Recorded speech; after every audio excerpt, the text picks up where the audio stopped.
3,500 years ago, the world was rocked by the greatest volcanic eruption in recorded history. In the heart of the Mediterranean, a peaceful island exploded with devastating force.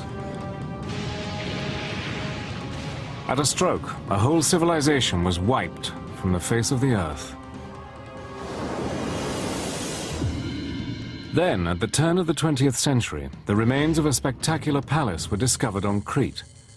And on a neighboring island, a town was unearthed, preserved beneath thousands of tons of volcanic ash.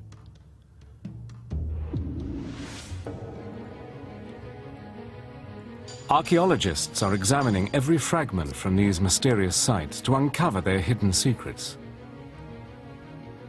And from the ash, a radical theory has emerged: that these ruins could be the home of an ancient civilization, Atlantis. Using cutting-edge visual technology, we rebuild the incredible towns, temples, and palaces, and reveal the majesty and the mystery of this lost world.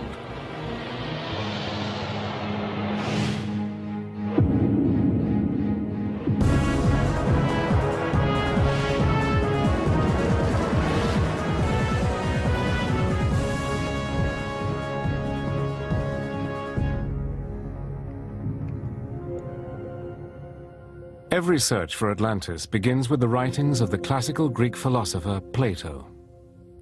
Plato was essentially the father of Western philosophy.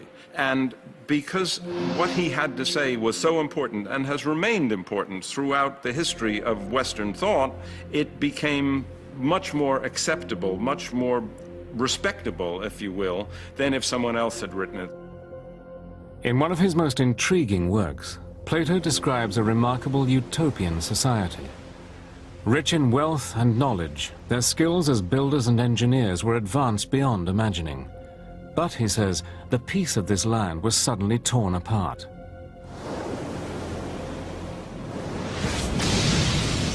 Legend has it that the entire civilization was wiped out in a single day and night, engulfed by the sea and lost to the world for thousands of years. Few mysteries have sparked such obsession or given rise to so many extraordinary theories.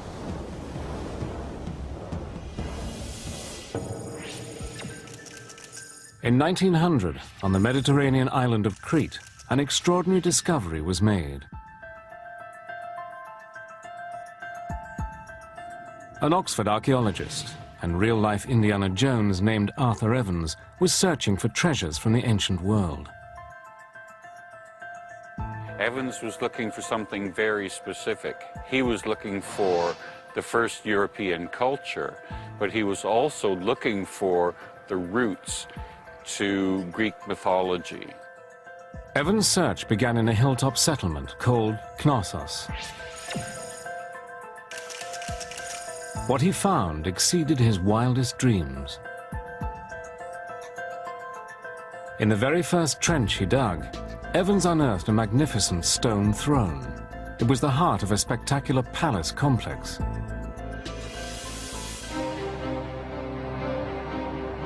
Covering an area the size of 4 football pitches and containing 10 times as many rooms as the White House, the dig revealed a massive construction. What he found was beyond all expectations of anyone at the time, and essentially he defined the civilization around it, which he called the Minoan civilization. Evans took the name from a mythic Greek figure called King Minos. Minos was said to have lived in a great palace at the center of which he had imprisoned a terrible monster. Half man, half bull, this was the Minotaur. Sir Arthur Evans thought that he had found the palace of King Minos. They probably had nothing to do with King Minos, but on the other hand, it seemed like a good label, and it has stuck. Today, a groundbreaking new theory has emerged as to the origin of this lost world. It's entirely possible that something like the Atlantis myth comes out of here, and it's passed on for centuries and grew in some kind of grand importance. And so there is this theory that the Minoans were in fact the early Atlanteans. It was the sophisticated construction of the palace that first pointed to a possible link with Atlantis. The builders of this remarkable structure had achieved a level of engineering excellence not seen elsewhere in the ancient world for centuries. It is littered with artifacts dating back over 3,500 years. The remains of hundreds of decorative pots and beautiful wall paintings are still being discovered. As investigators piece together the fragments of this ancient art, they are discovering sophisticated images of a people and its lost civilization.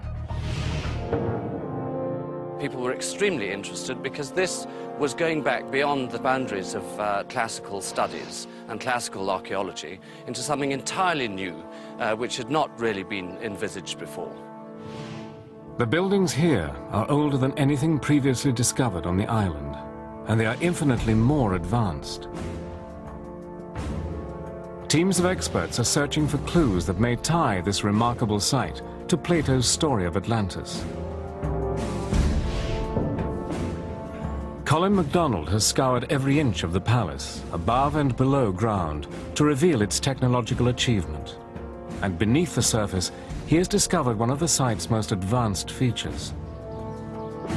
Down beneath all of this, there is the most remarkable water system, both for the drainage of water and for the water supply itself.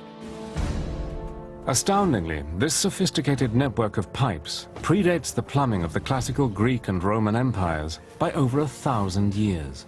These terracotta or clay water pipes are made up of 1-meter sections, the one tapering into the other.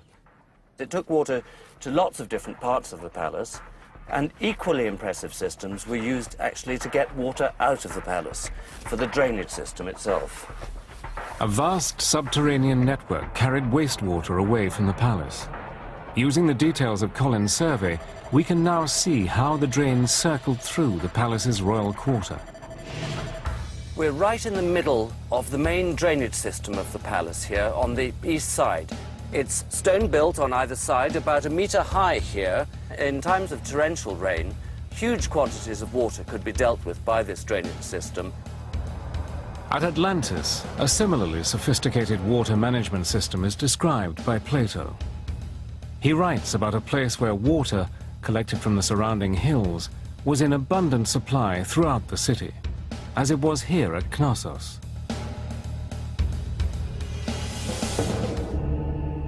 And above ground, the engineering at the palace of Knossos is every bit as sophisticated as that in Plato's text. The palace contained 1,300 rooms spread over 4 floors, interconnected by miles of passageways. It was well in advance of anything from the same era on mainland Greece. What we had on the Greek mainland in the period of the palaces was nothing more complicated really than maximum 3 or 4 room single-story mud brick structures.